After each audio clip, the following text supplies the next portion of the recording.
কিহৰ বিজনেছ ওইটা মাতবুল্লা এইটা মাতবুল্লা কালকে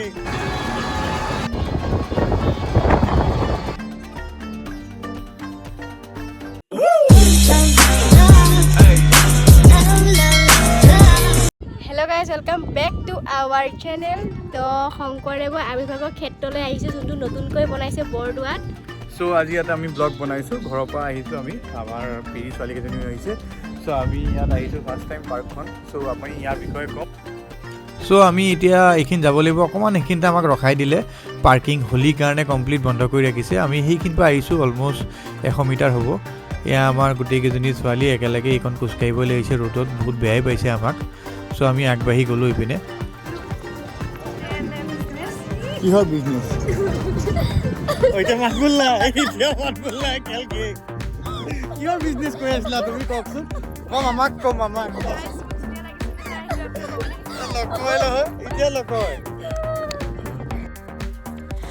বন্ধুসকল আপুনি জানেনে অসমৰ এনে এখন ঠাইৰ কথা য'ত ভৰি দিলে মনটো শান্তি হৈ পৰে য'ত শিলবালিটো যেন গুৰুজনাৰ আধ্যাত্মিক সুৰ বাজি উঠে আজি মই আপোনালোকক দেখুৱাম নগাঁৱৰ সেই পবিত্ৰ ভূমি যিখনক শেহতীয়াকৈ প্ৰায় 227 কোটি টকা ব্যয় কৰি সজোৱাই তোলা হৈছিল বিশ্বমানৰ পৰ্যটন কেন্দ্ৰ হিচাপে হয় এয়াই হৈছে আমাৰ মহাপুৰুষ শ্ৰীমন্ত শংকৰদেৱৰ জন্মভূমি বত্ৰদবাৰ থানাৰ নতুনকৈ নিৰ্মিত আবিৰ্ভাৱ ক্ষেত্ৰ 500 বছৰো আগতে শংকৰদেৱ গুৰুজনাই ইয়াতে পোনপ্ৰথমে নামঘৰ স্থাপন কৰিছিল আৰু চিত্ৰযাত্ৰাৰ জৰিয়তে অসমীয়া সাংস্কৃতিক এক নতুন মাত্ৰা দিছিল কিন্তু সময়ৰ লগে লগে এই ঠাইখন বহুতেই দখল আছিল চৰকাৰৰ বিশেষ তৎপৰতাত প্ৰায় 162 বিঘা ভূমি মুক্তি কৰি আজি ইয়াত যিটো দৃশ্য গঢ়ি তোলা হৈছে সেয়াই কল্পনাৰো আগোচৰ ইয়াত থকা প্ৰতিটো বিল্ডিং কেৱল ইটা চিমেণ্টৰ নহয় ইয়াত প্ৰতিফলিত হৈছে অসমীয়া ধৰ্মীয় জীৱনৰ চানেকি জানিবলৈ পাই আচৰিত হ'ব যে ইয়াৰ গৱেষণাৰ কেন্দ্ৰটো নিৰ্মাণ কৰা হৈছে এটা খোলৰ আৰ্হিত আৰু নামঘৰটো সজা হৈছে এটা বিশাল জাপিৰ দৰে ভাবি চাওকচোন আমাৰ শিপাক কেনে সুন্দৰকৈ আধুনিকতাৰ সৈতে সাঙুৰি দিয়া হৈছে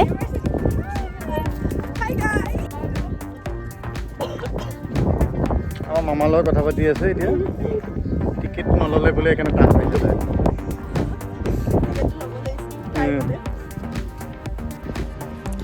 এতিয়া আহো আচল আকৰ্ষণীলৈ এয়াই আবিৰ্ভাৱ ক্ষেত্ৰৰ ভিতৰত আপুনি দেখিবলৈ পাব বিশ্বৰ ভিতৰতে অন্যতম ওখ আৰু সুন্দৰ গুৰুৰ আসন ইয়াৰ উপৰিও ইয়াত আছে কলা কেন্দ্ৰ যিটো দেখিবলৈ দেৱবাদ্য তালৰ দৰে কৌশল বিকাশ কেন্দ্ৰ ইয়াৰ আহিৰটো এটা নাওৰ দৰে মানিক কঞ্চন গৃহ য'ত পৰ্যটকসকলে নামঘৰীয়া সাংস্কৃতিক বিষয় বিতংভাৱে জানিব পাৰিব আৰু ইয়াৰ মাজতে বৈ থকা পবিত্ৰ আকাশী গংগা যাৰ পাৰত বহিলে আপুনি এটা অন্য জগতৰ অনুভূতি পাব ইয়াত পৰ্যটকৰ বাবে বিশেষ আলহী ঘৰ আৰু জনজাতীয় অতিথি নিবাসৰো ব্যৱস্থা কৰা হৈছে বন্ধুসকল এয়াই কেৱল এটা ধৰ্মীয় স্থান নহয় এয়াই আমাৰ পৰিচয় যেতিয়া নিশাৰ ভাগত এই বিশাল প্ৰকল্পটোৰ আলোকসজ্জাৰে জিলিকি উঠে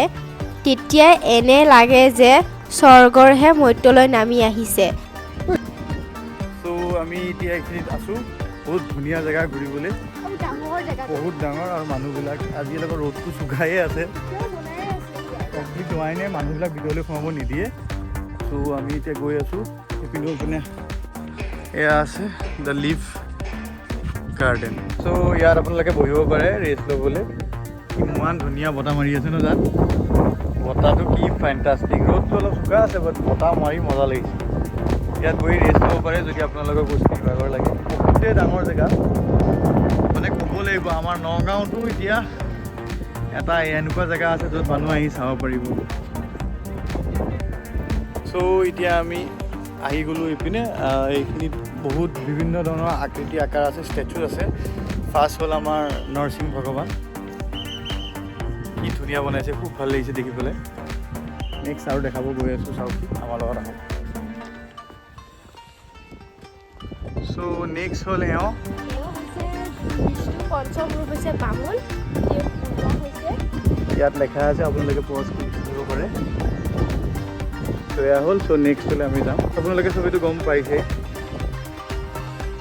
পৰশুৰাম হয় আমাৰ, দেখি এওঁ ভালা আৰু টিটো দেখিলে চবেই গমেই পাই যায়। চ' ইয়াতো এওঁ বহুত ধুনীয়া এটা বনাইছে ষ্টেচু, বহুত ভাল লাগিছে চাই। চ' আমাৰ ৰাম ভগৱান, চ' এওঁ আকৃতি বনাইছে এয়া ষ্টেচু, খুব ধুনীয়া লাগিছে।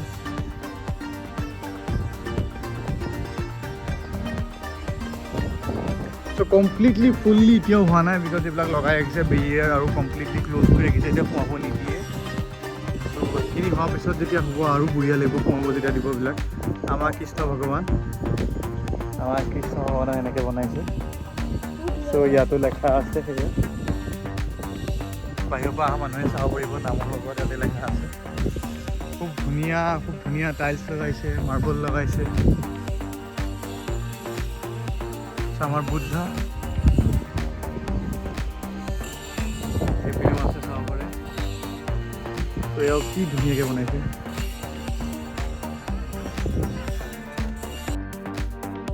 এতিয়া মই আপোনালোকক দেখাবলৈ যাওঁ মোৰ জীৱনত চবতকৈ ডাঙৰ খোলটো। মই আজিলৈকে জীৱনত ইমান ডাঙৰ খোল দেখি পোৱা নাই। চ' মোৰ মতে আপোনালোকেও দেখা নাই। চ' মই ওচৰৰ পৰা আপোনালোকক দেখাব বিচাৰিছোঁ। এতিয়া কেমেৰাত আপোনালোকে 0.5 হৈ আছে কাৰণে ধৰিব পৰা নাই মতে কিমান ডাঙৰ। তাৰ ওচৰলৈ যাওঁ, তাৰপিছত আপোনালোকক দেখাই আছোঁ পৃথিৱীত চবতকৈ ডাঙৰ দেখা খোলটো। বতাহটো বহুত ভাল লাগিছে ন, কি সুন্দৰ বতাহ মাৰি আছে। ৰ'দটো অলপ চোকা হয়, ইমান চোকাও নহয়, বাট বতাহ বহুত ধুনীয়া মাৰিছে। চ' এইটো চাওকচোন এবাৰ, বহুত ভগৱান কি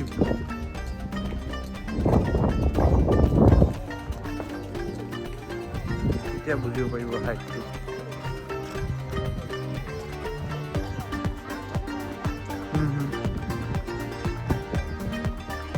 চবতকে ডাঙৰ ফুল, আৰু এইটোৰ ওপৰত অলপ লিখা আছে শংকৰদেৱে প্ৰথমখন ফুল বাদ্যযন্ত্ৰ অনুষ্ঠানভাৱে প্ৰৱৰ্তন কৰি তেওঁৰ আধুনিক তথাকাংক্ষী জাগতৰ এক অভিভাৱক চনৰ কিমান ডাঙৰ বঢ়িয়া লাগিছে। আৰু ভিতৰত সোমাইও যাব পাৰি, এতিয়া বন্ধ কৰি ৰাখিছে, দেখি কমপ্লিটলি এতিয়ালৈকে হোৱাগৈ নাই। চ' যেতিয়া হ'ব আমি আহিম, আপোনালোকক কমপ্লিট দেখাম। মাষ্ট ভিজিট আমাৰ নগাঁৱত, মাষ্ট ভিজিট প্লেচ।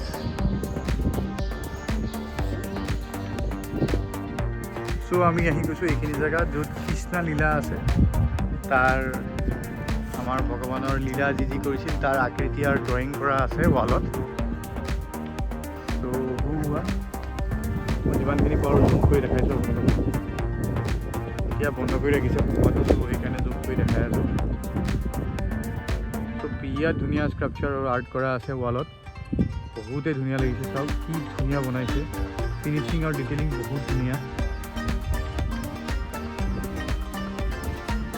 পাৰ্কখন যেতিয়া অপেনিং হৈ যাব কমপ্লিটলি, তেতিয়া মানুহ আহি খুবেই ভাল পাব। লাইটিঙো বেয়া ধুনীয়া কৰিছে। এতিয়া জল্দি বন্ধ কৰি আছে, পিছলৈ একদম ৰাতিলৈ লাইট যেতিয়া এইবিলাক যিমান লাইট দিছে লগালে বহুত ধুনীয়া লাগে। ত' সেই গাইজ মই এটা খালি ইম্পৰ্টেণ্ট কথা ক'ব বিচাৰিছোঁ, যেনেকৈ আপোনালোকে চাব পাৰিব কিমান ধুনীয়া ফুল দিছে, চবতে কৰিছে, গোটেইখিনি গাৰ্ডেনিং বহুত ধুনীয়াকৈ কৰা হৈছে। চ' মই বিচাৰোঁ কি যিমান মানুহ ইয়ালৈ আহে অকণমান ৰেচপনচিবল হ'ব, ইয়াত ফুলবিলাক কিনি দিব।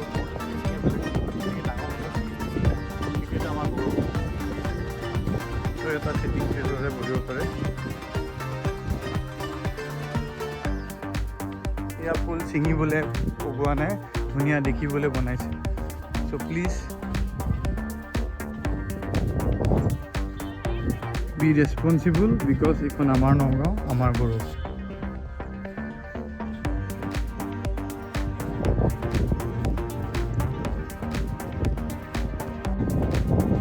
আৰু ইয়াত সৰুকৈ চিলড্ৰেন পাৰ্ক এখনো বনাইছে, য'ত সৰু সৰু ল'ৰা ছোৱালীয়ে খেলি থাকিব পাৰে। ধুনীয়া ধুনীয়া আছে, চুইঙিং আছে আৰু এইবিলাক আছে। আমিও বহিবলৈ বিচাৰিছিলোঁ, বাট গাৰ্ডটোৱে বহিব নিদিলে। অকল সৰু ল'ৰা ছোৱালীহে, ডাঙৰ মানুহক নিদিয়ে। জোলনা দেখি আমাৰো মন গৈছিল, আমিও জোলোঁ, বাট আমাক নিদিলে। বাট একো নাই গতিকে পলম নকৰিব এই সপ্তাহৰ বন্ধতে পৰিয়ালৰ সৈতে নগাঁৱৰ বটদ্ৰৱালৈ যাওক আৰু এই নতুনকৈ নিৰ্মিত মহাপুৰুষীয় বৈভৱিক সাক্ষী হওক